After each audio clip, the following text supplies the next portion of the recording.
Welcome to Blizzard Fire. We hope this video helps fire up your solution. You begin by collecting only what matters: the pre-cut body, beak, wings, base, and 4 fasteners. Once done, set up glue, a small screwdriver, and a 0.5 mm drill bit nearby so you don't interrupt flow. Make sure the workspace is clear and well lit. This prevents mistakes and saves time. You'll start with the body. Orient it so the attachment points face you. Don't overthink. The first step is to align parts precisely and mark holes lightly. Then proceed immediately to drilling.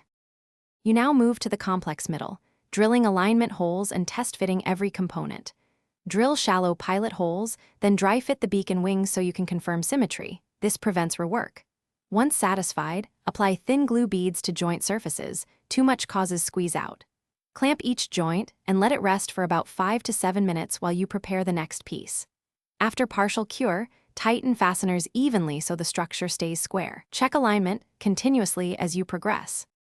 You finish by sanding seams smooth and applying paint or sealant to protect the surface. Take your time on details like the eyes and beak. Once painted, allow the finish to cure for 24 hours before testing stability and balance. If you find wobble, don't panic. Loosen the base fasteners, reseat the base squarely, and add a thin shim where needed, then red-iron evenly. That single troubleshooting step resolves most issues. If problems persist, reassess joint alignment and repeat the shim adjustment.